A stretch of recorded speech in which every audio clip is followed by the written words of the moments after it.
Okay, send the link out. Send the link out. We're live. Send me the link. Just look on the you.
All right, the link is out.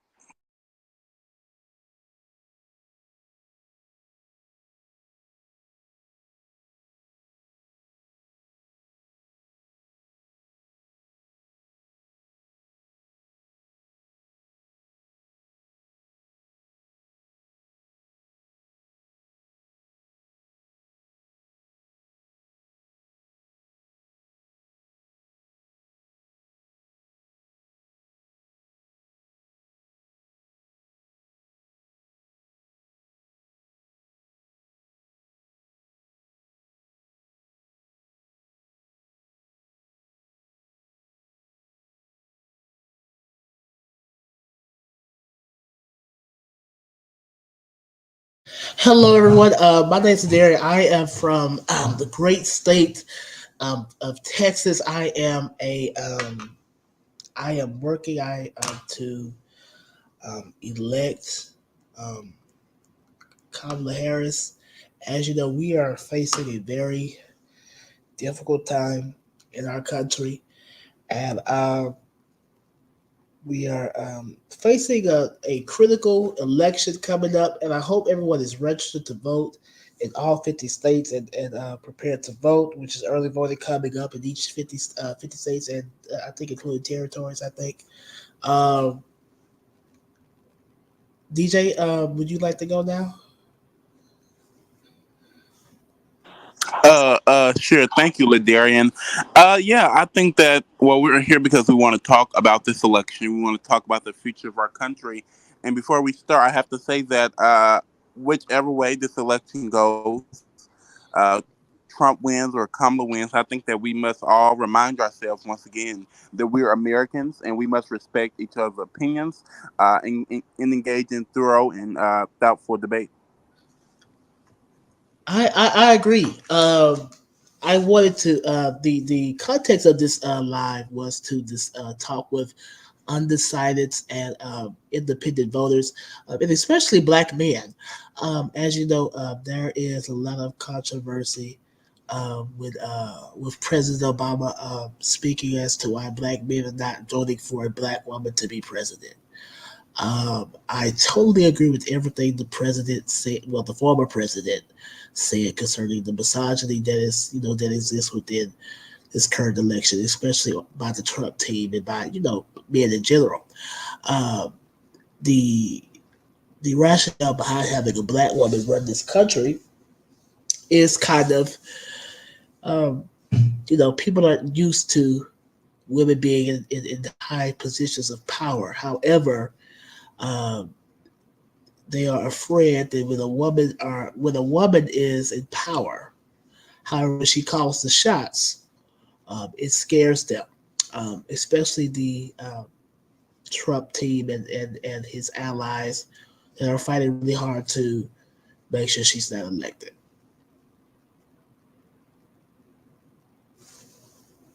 Yeah, in this election, it's going to be a close election, Darian.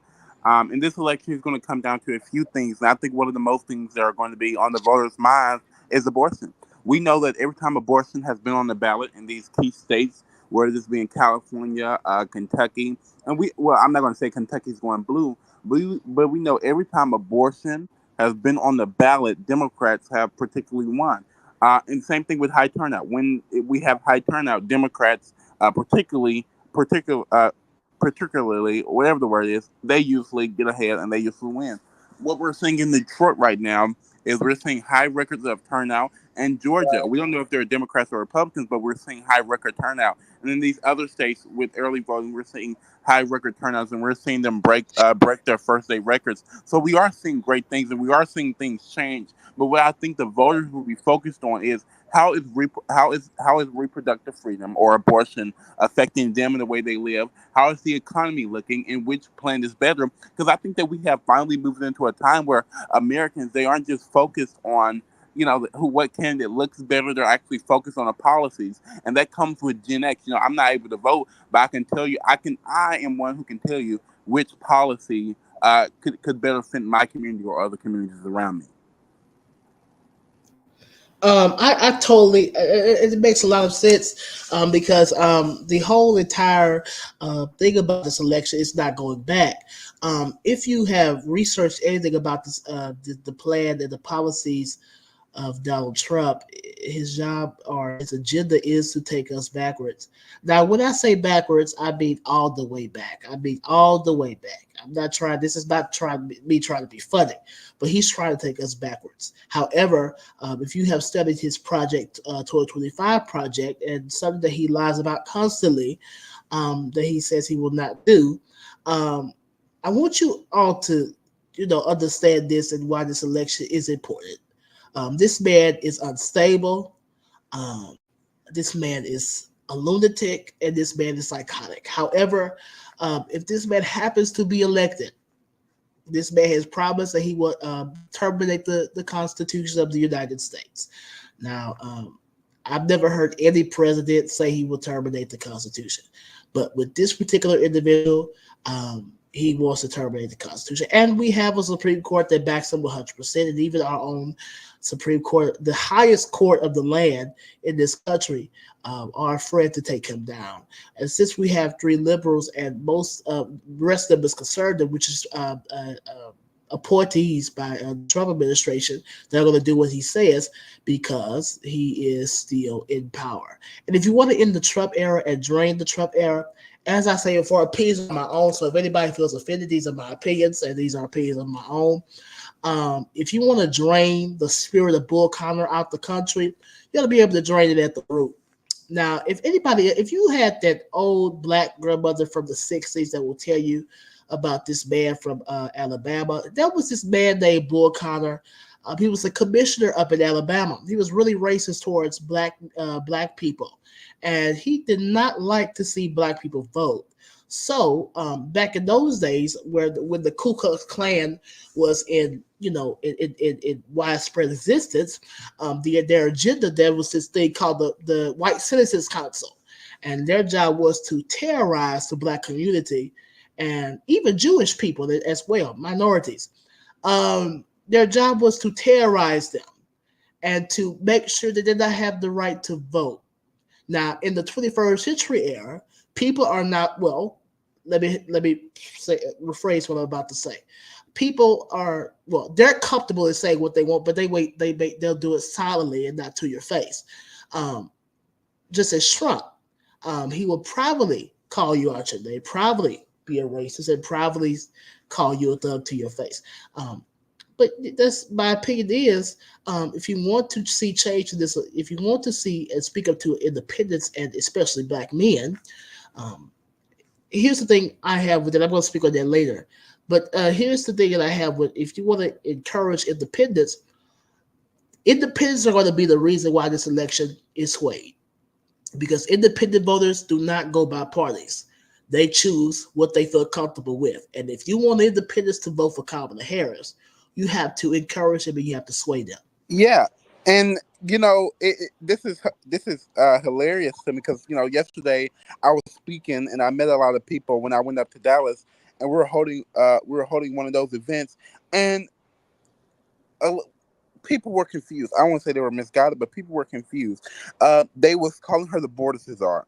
She was in control of the border. One thing that I would like to repeat here is that Kamala was not in charge of the border. She was not Right. responsible for maintaining the border. That goes under the Department of Homeland Security, a department that Kamala has no control over. Plus, her official job, as Joe Biden stated, was to help other countries manage their issues with the United States support, which she did. It's the same thing what Biden did when he was vice president, but nobody called him the border czar. They bring up new wars. Russia was already intervening with the Donbass during and before Trump's presidency. The Uh, Syrian civil war nearly went to war with Iran by launching strikes against the other country which Trump was involved in. The economy, Biden and Harris has created more than 15 million jobs, and it goes more into depth. But the point I'm trying to make here is Trump he all he does is spew lies. He wants to turn us against each other. But I think independents, I think even Republicans, because in Pennsylvania, just I think it was the other day, Kamala had over 100 Republicans on stage with her. So I think people are actually coming together and they're getting rid of this dangerous and overall disgusting rhetoric. Because Ladarian, we both know at once upon a time, everybody who's agreeing with Trump, I'm not, I don't. There, it's going to come in time where the question is, did you stand with this man? And people may be mad at me, but I compare Trump, and I see a lot of other people comparing Trump to Hitler. He said he repeats things that Hitler says. He says that my people are enemies from within. Things that Hitler says. It's crazy. It's crazy. Uh, it really is because we're in a time and moment in this country where this man is attacking the future of this democracy, and if you go back to January 6th, where he incited a coup against the United States Capitol and threatened the lives of representatives and senators, and even his own vice president doesn't even back him as well. And even his own advisors, do you know how many Republicans are backing Kamala Harris that work with Donald Trump? Because they know he's a threat. They know he's a threat. And they know he will damage the future and the integrity of our country. yeah, and not only that, I wanted to pull back onto this. Um, So the thing with on a lot of people's minds is in when I went to Michigan over the summer, when I was going with the Commodore, when I went to Michigan, Nevada, when I was traveling with her, what I saw, well, definitely Michigan, because Michigan has one of the bigger Palestinian and Muslims groups, in our country. And what I seen was many people once again was confused that Kamala Harris supported or was supporting um, what Israel was doing. I want to clarify what she was doing. She has a moral, you could say a moral and ob- obligation, really, as Vice President of the United States, to back the United States allies. Israel is undoubtedly an ally to the United States. She has Right, called and said right, that we should stop. Oh, go ahead. I'm sorry. right. Go ahead. Go ahead. Uh, I don't disagree with you. Oh, she has called for a ceasefire. She said even yesterday when they killed the Hamas leader, she said it's finally time to end this war. And Biden said the same thing. Now, do I think that there should have been a better response from the administration? You're absolutely right. I can support a candidate and still disagree with them on certain policies. And the biggest difference between Kamala and I would be the Palestinian issue. But I feel like a lot of voters, when like let's get this out there. A vote for Jill Stein, a vote for a third party candidate, and a vote for a right in candidate is a vote for Trump. That's what happened in 2016. That's And if we true. don't want what happened in 2016, we must change the obstacles here. So the best option is go with Kamala. You don't have to agree with her on everything, but you best believe that if you have an opinion, state it. If you disagree with the way she's handling the Palestinian conflict, state it, but be reasonable because any other vote other than Kamala will affect everyday lives. Now, why? I have a lot of white friends in school, and their argument half of the time is because she's a DEI hire. What I use a DEI hire is I use it as definitely earned it. Kamala, she was a courtroom prosecutor. She was a United States senator. She was one of the most fierce senators and the most progressives. I'm a progressive, Right. and that resonates with me. That resonates with the voters. So what a lot of them are saying when it comes to policies, Kamala's winning on policy. She's winning on issues that matter most to the American people. And let me address this, DJ. The importance and the importance of this election is not just about not going back, but the importance of this election is ensuring to the people of this government, to the United States government, that we cannot go back to the darkest times of our history. This man is a full fledged author. This man's a full fledged racist, a full fledged racist, and he may not show it to you publicly, but he will hide it. He will. However, people who back this man lack the moral compass of who he really is. And what I hear, and this is no shade to any black conservative, but when I see black men who look like me say that they're not going to support Kamala Harris because she's a woman or because she's not experienced, it's not just misogyny or any man, or when I see it upsets me when I see black conservatives because they don't care about us, and Trump doesn't care about you neither, and excuse me for my language. What in the hell is he gonna do for the black community? He just wants your vote. And you studied this, and if you looked at the woman's policy, if you look at Vice President Harris' policies, she wants to do something for the black community. Did you see that policy she just published on her website?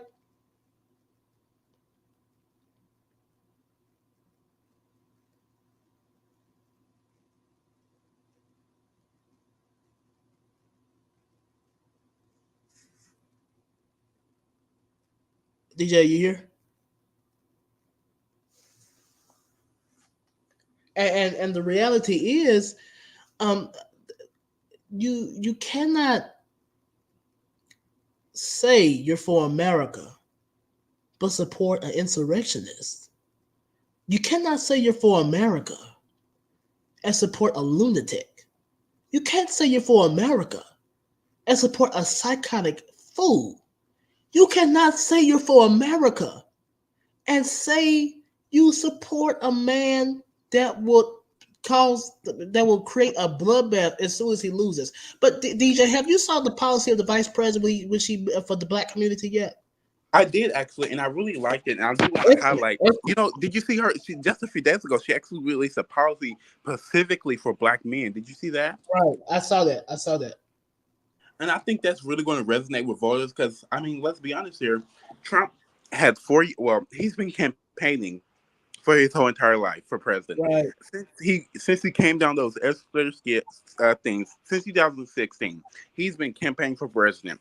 So that means he has had what 16 to almost 18 years to release right, a policy for black men. Kamala has had 4 years. Well, no, I won't say 4 years. She just now started running, so she had a few months to release a right. policy for black men, and she did. Where is Trump's policy for black men? Where's his policy for African American people? Oh wait, he doesn't have one, and I would hope he doesn't say he has concepts of a plan as well. Again, so I think what's once again He going to doesn't resonate have a with plan. voters. He Yeah, doesn't he have has a. concepts of a plan, and I think what's going to resonate with voters is what plan best benefits me. And I think that voters are going to have to really look at both candidates' policies. But it's just I that's all I have to say. Like, and then I had my AirPods in. I had to go do some out the kitchen. Well, get some out of the kitchen.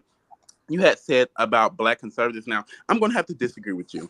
I love seeing black conservatives. I also love seeing black, you could say liberals or Democrats. And I say Mhm. this because I think it's beneficial as a democracy or a constitutional republic or a democratic, they call it. we call ourselves so many things, it gets confusing at one point in time. Right, My view on that is it's good to have black conservatives or African American conservatives, and it's good to have black liberals because everybody comes from a different background. right, Everybody has different views, and to have different perspectives on a lot of things is beneficial on any type of topic, on any type of discussion. I have a lot of friends that are black. I mean, you know that yeah, majority, well, a lot of my friends are are black yeah. conservatives. Yeah, our friend group is yeah, you know. Yeah, I have a lot of friends that are black conservatives, so to have their opinion is also well. And a lot of my black conservative friends are not. They're not really Trump supporters, but they understand the I would say the policies that he's trying to act, the policies that make sense. Because he has some policies. Trump has policies, some that make sense, but then some other ones they're like gibberish. Right. I will say this: um, when Vice President Harris decided to run, I think everybody was excited because I don't know if you remember this, but it's kind of like when Barack Obama ran for president. Everybody was excited, but as you watch that momentum grow, it suddenly goes down because of the way of the election. But this election is different because we're going against a person that's not for democracy. I don't think that. Well, and I was just talking with a friend about this yesterday, actually, when I went to Dallas at our youth convention or whatever, or our community or whatever. I was actually talking with a friend with this. And my argument for that was I don't think, like, we have to get away from the argument of Trump is a threat to democracy. Like, okay, I understand that, but we have been using that since 2016. We have to come for something new. We, I believe we should maybe even start saying he's a threat to our reproductive freedoms. He's a threat to our communities. And actually, hold on. Let's change it from threat and actually say what he's going to do. I think we have to move from these personal attacks. We have to move away from just attacking somebody head on. We have to start talking about the policies. The reason why politics have changed drastically is we have people coming in. You can say Vivek Ramaswamy. All these people do, and you can even say Democrats, all some of these people do is attack. They join the political spectrum, and all they do is attack each other. When are we going to go back to the argument based on policy? When are we going to talk about which policy? We can talk about economic policy. Kamala has the opportunity economy. I haven't really read Trump's policy on the economy, so we're just going to call it Trump's economy. When are we going to talk about which plan would better benefit the American people instead of just calling him a threat to democracy? Because although that may carry some weight, that really doesn't resonate with voters. All that is letting voters know is that you're calling him a threat to democracy, but they need to know why. They need to know the specifics, and that's what I believe people overall should focus on. Right. Over the period of time, I see a as question in the. question, well, let Oh, me go let ahead. me I'm sorry. let me see. I just let me start with this. You want to go first? Do you want to take it? I'll take it. It says Okay. what? I'm sorry, I'm eating. It Right. said, Go "What ahead. is your view on the Israel Gaza conflict?" Well, I was actually in school the other day, about a week or two ago, talking about this issue, and with a bunch of friends. We were talking about this issue, and my view is kind of complicated. Did he leave? While I respect and understand the Israel's people, well, not I'm gonna say Israel people, the Palestinian people as well as the Israelis people, I think Yeah. we have to come down to the real fact of here. Right. Why is Israel attacking the way it's attacking? And I feel like in many people don't know this, and that the reason why they're attacking the way they're attacking is simply because Hamas lives upon the Palestinian people. They are living within the like I don't know if that makes sense to anybody, but they're living within the people, like they're blending in. And so that's why it's so hard for the Israeli government to attack and respond to the conflict with a level of, I don't want to say decency, but with a level of such strategically planning because they are living within with like deeply within the Hamas people, and that's why I said the other day. But I do think that Israel can be better on deciding what they're going to attack. But I think that as the United States and as member of the United States, we have to remind ourselves that we like Israel is our ally. We have to stick behind Israel. Now we can't talk to them privately and say, "Hey, we have to come up with a way to deal with this in a more humanitarian and a more decency way." Now I uh, myself, I'm a Palestinian supporter. I'm also somebody who views Israel as an ally. So I do believe that the way Israel is attacking um, what's the name? The way Israel is attacking Palestine can be seen as inhumane and genocide because yes, the way they're attacking, like there is so many other, like the other day. Sorry, I'm spearing on. I'm sorry. The other day I saw on the news, I think it was the Washington Post, TMZ, all of those. They reported that Israel bombed a school and a church. That for me is like, okay, there's many ways we can go on to things. There's many ways we can deal with things, but there we have to ask ourselves, when is enough going to be enough? I think Israel finally seeing that they finally have killed off the Hamas leader, that somehow this war is going to end. And the question that we all must ask ourselves is how this war is going to end. And my answer to that is how the war is going to end is as if Israel stops. Like in my view, that's the only way it stops. And I do have another thing here. We can only have Israel's back when they get attacked. We have to have their back when they punch back, but we have to do it in a strategic way of them actually doing it. And I see a lot of these. I'm sorry, I'm going to end it here. Ladarian, I see a lot of these Palestinian supporters just going like they're just yelling out in public, obstructing the roads and stuff. You're not protesting for anything. You're raiding. You're not protesting. You're obstructing these companies. You like it. Like if you really believe in something, you wouldn't be doing it. You would actually be engaging in doubtful communications and conversations. For example, Kamala sat down in Michigan a few weeks ago. She sat down with the Palestinian community in Michigan. She sat down, they discussed it, and guess what they went and did? They went to her Michigan rally in Detroit, and they basically helped her at the rally just minutes before she just got done talking with them. These aren't some of these people. They aren't serious. They are here just to cause a scene. And I think where's the outrage in Kenya about Kenya? Where's the outrage about other communities? But I think that like don't get me started. Don't get me started. I'm sorry. I hope that answered your question, Mr. Lister.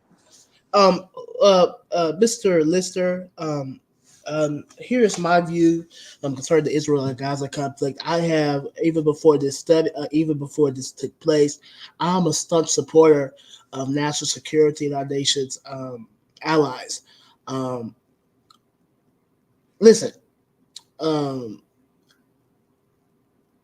look, the reason why we are experiencing what we're experiencing right now is because there are some people um, who are for and who are against. And I support Israel, but I do not support how the way this decided to continue, because a lot of children died, and when you are in wars, people are going to die, and I've learned that you know in this the political arena and in this country and in other countries, uh, war is going to be bloody, and and I believe they supported a ceasefire even when it happened, and even though it took time for a ceasefire, I stood day one, and I've even advocated for a ceasefire, uh, even when it decided to happen. But here's the thing: people have said, "Why do we get it? Why do we intervene in the first place?" It's because they're our ally. And let me say this: I don't know if you heard this, DJ, but President Biden released a statement that they took down the Hamas leader the other day. I don't know if you saw that on his Twitter page, but they took him down, and it's great that they did because Hamas was the threat, not the Palestinians. Yeah, and I want to dive more. I want to Yeah, try to end yeah, this really quick, and I want to yeah. bring it up again. So, what really happens when they kill the leader? We all know that. Well, I would hope that most people know what the only thing that's going to happen is they're going to find a new leader. Yeah, they're going to that try part. to It's just like with ISIS. ISIS finds every new leader every year.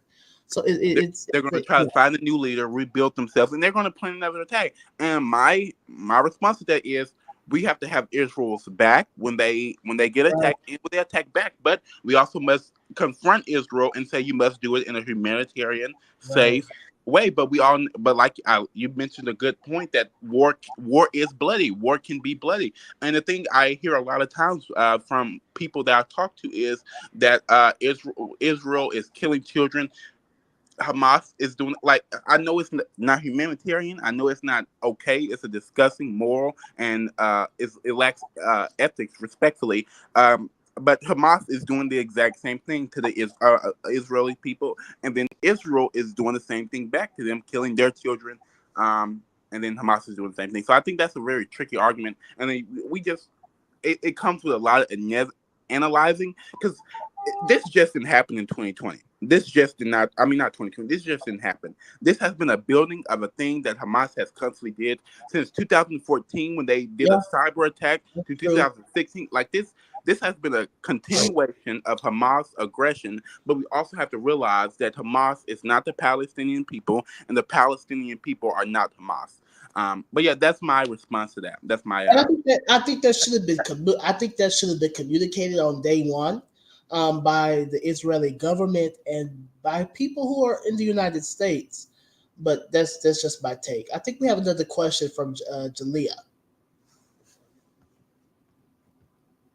I guess I'll take this one. What is my view on border policy? Interesting question. I do not support open borders. I do not support it. And and I live in a border state. Texas is a connected with the border. Um, my college major is in legal studies and criminology. Um, so if you focus on the part of immigration law and the legalities of immigration, um, it's legal for any immigrant to come in this country illegally. I support legal immigration. I support that immigrants can have the right to the American dream. I believe that our immigration reform system, our immigration system must be reformed. But let me get to this particular part. The reason why our system is screwed up now, and excuse me for my language and what I'm about to say, um, when Donald Trump told the Republican caucus, when President Biden, I don't know if you knew this, but when President Biden created and supported the bipartisan border bill, President Trump told the Republic, and even the Republicans supported it on day one. Donald Trump told the Republican caucus to not vote for the bill. Now, here's the thing. Of course, they were ignorant to do what they did, as they always do. The Republican caucus decided to not vote against. And Democrats supported the bill. Republicans supported the entire bill. It would have increased border security. It would have increased border patrols. It would have done everything that we could to stop the trafficking, stop the drug trafficking, stop the sex trafficking and the human trafficking from to and fro of this country. And we can't do that if we're going to be, listening to a person that doesn't even have power.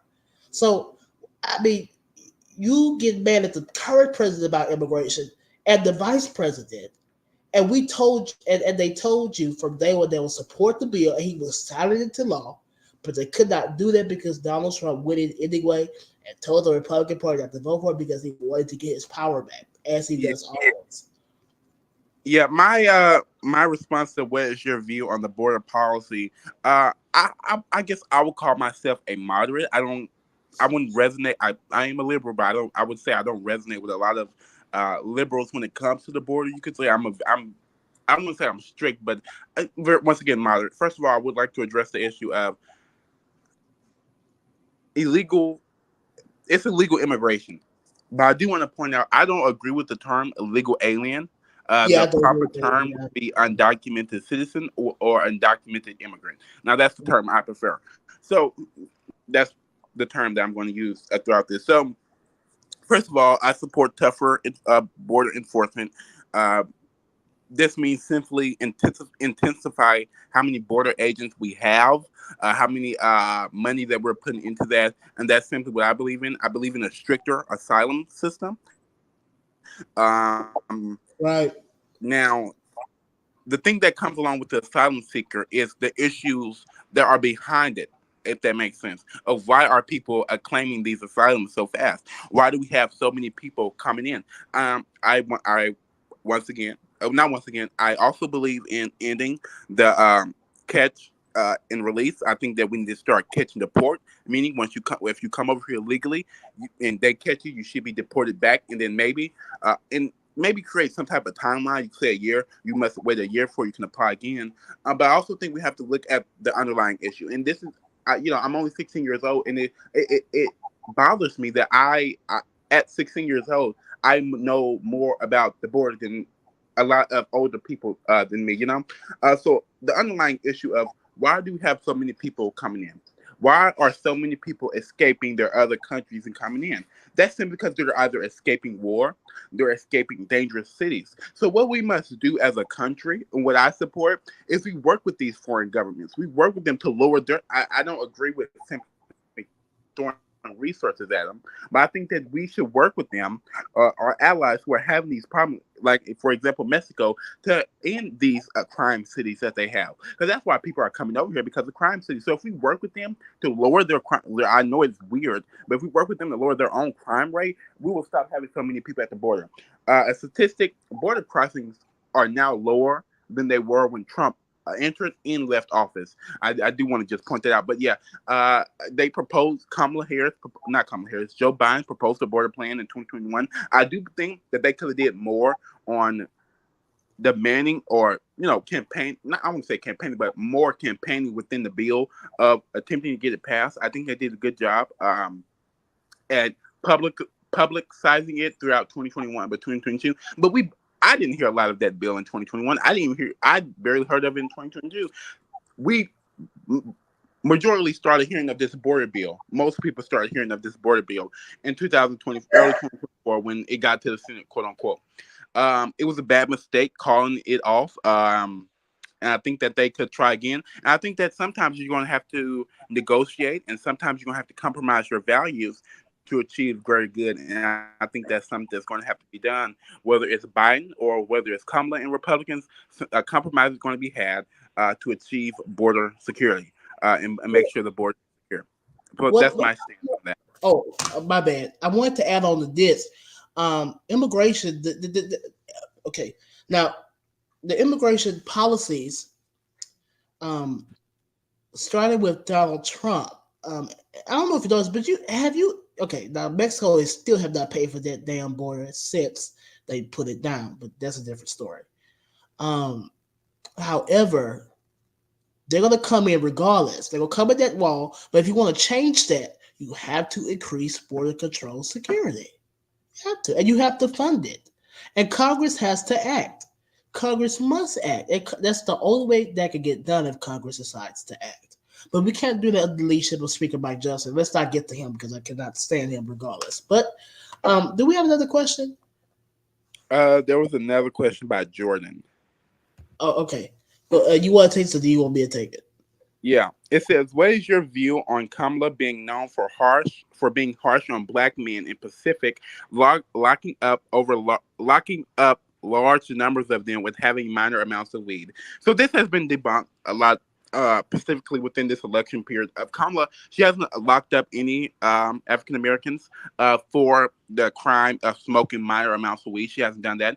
Actually, it shows statistically, it shows that she has sorry, statistically, it showed that she has argued and engaged in what was it, rehabilitation efforts for those African Americans black men. I'm sorry, for black men that come throughout her thing when she was a courtroom prosecutor and when she was attorney general. She engaged in efforts to rehabilitate those African American men who were coming through the system. Also, it was show a direct number of how many people she locked up over time for relate to those crimes, and that I think it was 40 or 30 something. It was one of those, it was 40 something or 30 something, and those numbers was because she attempted to rehabilitate those, but they simply got locked up. So I don't think it was being harsh.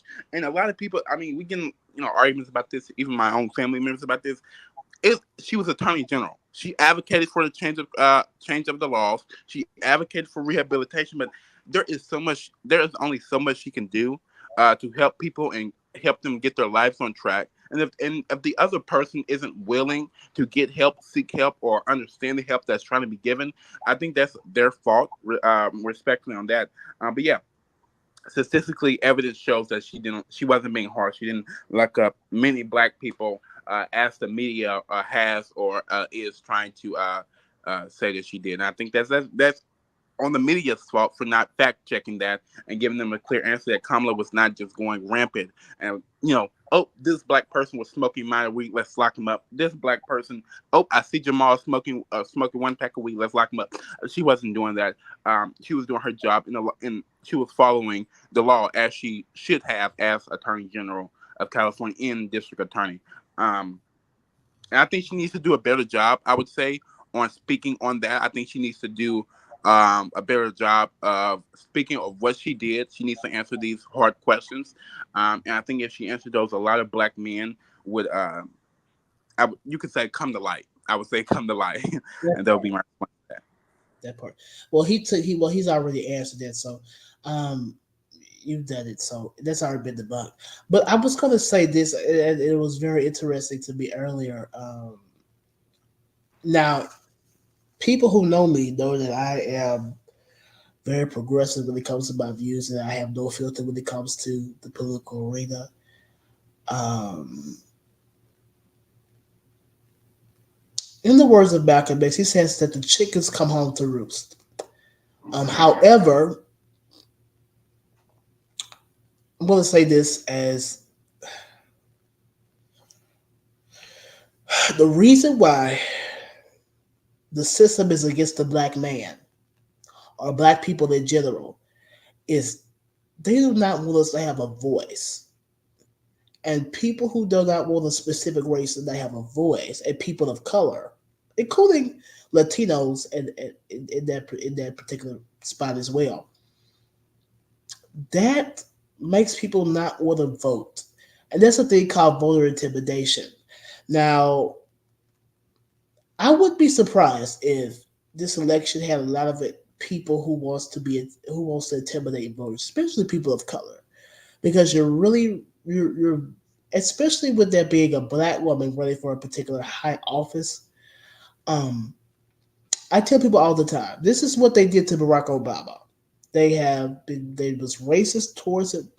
They called him a homo, and they're doing the same thing as they did to him towards Kamala Harris because she's a black woman.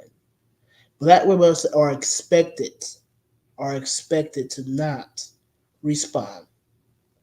And this is what another great thing I can talk about is when she was on Fox News. I don't know if you saw this, but Brett, kept interrupting her as she was speaking, which was very really disrespectful. And the way she handled it was not only very presidential, but it was very, very great because Vice President Harris, if you think about it, she's under a lot of stress right now. And if you think about it, it's the same stress what Barack Obama experienced when he first ran. And if you look at what's going on, this movement is kind of like 2008, where people are going to the polls, not ashamed of what they want to do for this country. And it would be a sick day for the Republican Party when a woman start calling the shots.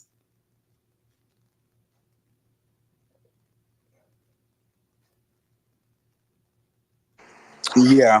I saw another question on here about Julia, and it says, "What is your view on abortion?" I'm going to go ahead and Oh, answer go ahead. this. So with me, I'm different. Once again, I'm different when it comes to abortion. Although I believe abortion should not be in the hands of the states, and what we hear from a lot of people is leave abortion up to the states. Let the states decide. Let the state like leave it up. That's what Trump says all the time. And Republicans say the people wanted to leave it up to the states. The last time we let something up to the states, segregation happened, Jim Crow happened. So that's not a deal. We're not leaving anything up to the states. Because the last time we did that, we went back to slavery. We went back to Jim Crow. We went back to segregation. So we're not. First of all, we're not doing that. And it bothers me that people says leave it up to the Yeah, states.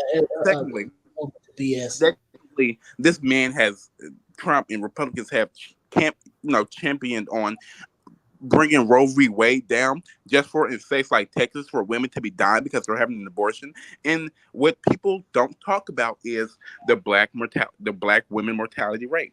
Right. Most black women have issues when they're pregnant. Most black women have issues when they're pregnant and they can no longer, receive or carry or deliver a baby. And it's so disgusting to me that Republicans and you can say some Democrats ignore the fact of the black mortality rate, of the black woman mortality rate. What is the underlying issue of when an African American woman gets pregnant? And black women has the highest mortality rate in the country when it comes to birth. That bothers me. Reason why? Because they don't trust women. I trust women, and in the words of Kamala, we trust women. I trust women to make decisions about their own body. I trust women to make decisions that will benefit them. There is not enough room for the mother, for the father, or the stepfather, whatever, the mother, the father, and the doctor. There's not enough room in that room for Donald Trump. There's not enough room in that room for Greg Abbott. There's not enough room in that room for Ted Cruz. There is not enough room in that room for any Republican to decide, or some or independent, whatever you are, any person to decide. And as a male, and I think other males, other men need to step out of this discussion. And by stepping out, I mean, okay, you can have an opinion, but you're not the one pregnant. You may be the one who got her pregnant, but you're not the one conceiving a baby of a baby and carrying a baby for 9 months. You're not the one walking around with a belly with an 8 pound, 6 pound, 5 pound baby inside of you. So my view on abortion is morally, ethically, that's not your decision. That's not anybody's decision to make except for that woman's and whoever she talks to and her pastor, whoever she wants to talk to. That is a private issue that should not be up to the states. It shouldn't be up to Donald Trump. It shouldn't be up to anybody because I believe in the reproductive freedom. I believe in reproductive freedom, and I believe in the right of a woman to make decisions about her own body, and I have her government tell her what to do because simply and respectfully, it's nobody's damn decision. It's nobody's right to interfere with what a woman decides she wants to do with her body. And a lot of people say it's baby killing. It's this. It's this. No, it's not. Have you failed science? And once again, I'm 16 years old, and I know more about the abortion topic than you. It's really embarrassing. It really is embarrassing, Ladarian. And I'm not talking about I know more than you. I'm talking about like the overwhelming public of these people. And I see Republicans like Byron Donalds. He's an African American conservative man, and he's out here campaigning on banning abortion. Does he not know what that's doing to black women, African American women? Does he not know what he's causing? And people say give it up for adoption. It costs money to be pregnant. It costs money to be pregnant. I don't want to ever hear somebody say, "Give it up, just wait, and give it up for adoption," because it costs money to get to be pregnant. It costs money to give birth. It costs money for the aftermath of pregnancy, and it costs money for adoption.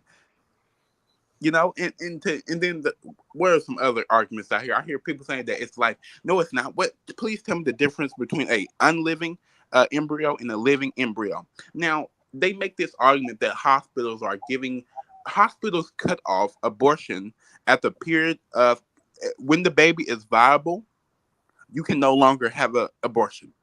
Even when Yes, Roe v. Wade was enacted, that was the that's true. argument. If that was the argument, if I'm, for example, Roe v. Wade is still enacted, and I go to a hospital in Dallas, and let's say I'm 6 months pregnant. I don't have a health issue.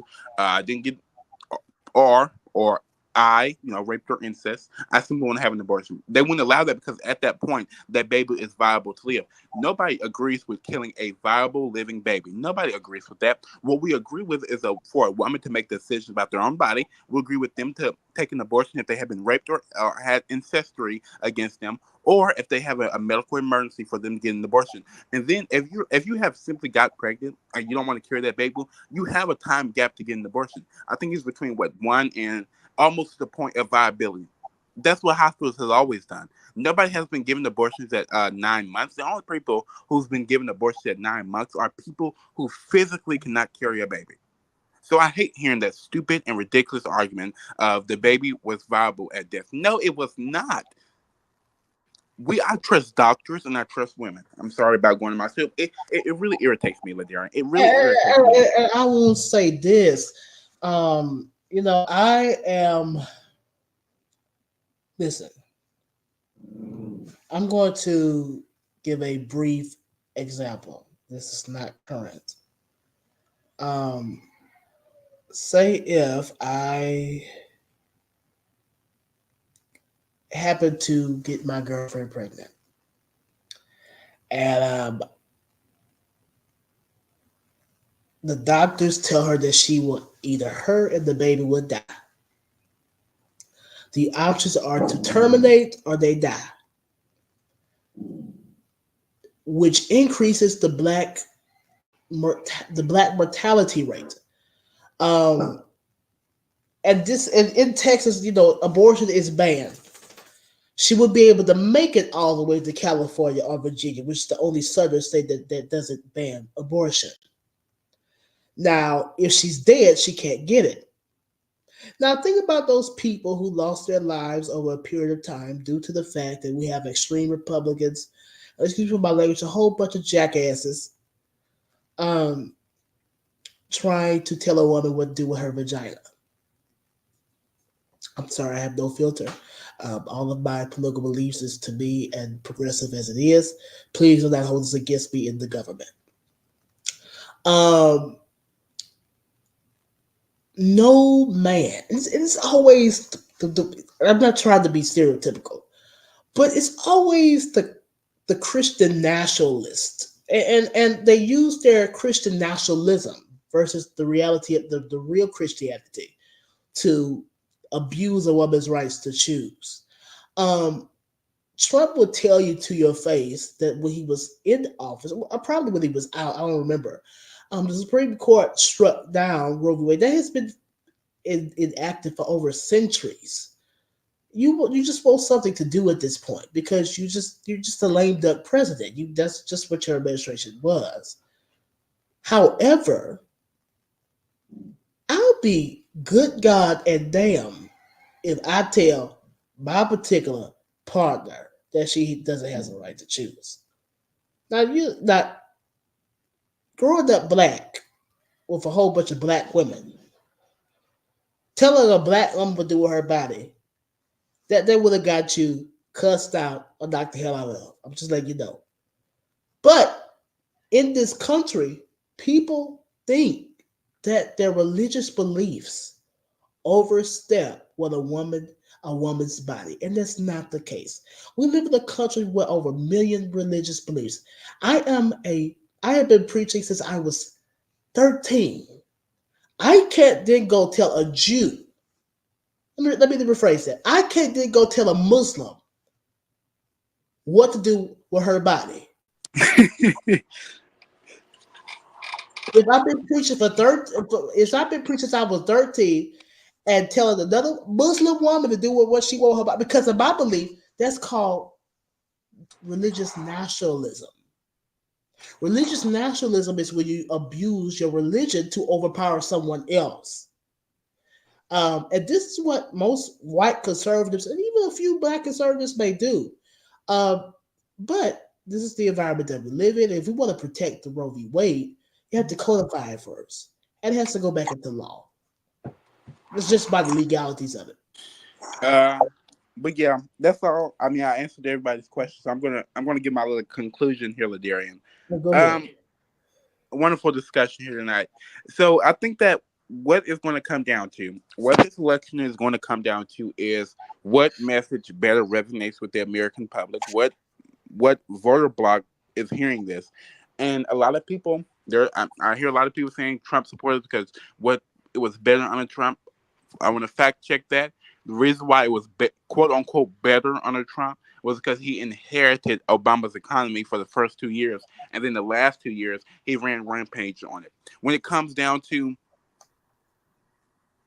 exactly, when it comes to Yeah, I was reacting to what Julia said, and when it comes down to on the issue of on any issue really, Trump on COVID. I'm just going to pass out here before I leave on COVID. right. Donald Trump quite literally sent boxes of medicine, tests, and everything else to Putin before he released it to the American public. Isn't that concerning to us?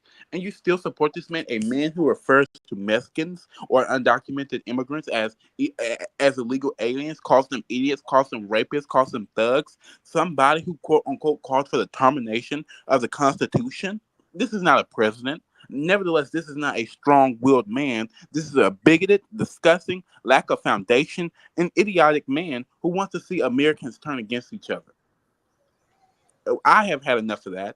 I want to turn the page. I want to move on. And the only reason, and the not only reason, the only way we can do that is if we find, in the words of Kamala, if we finally turn the page on this same old tired playbook.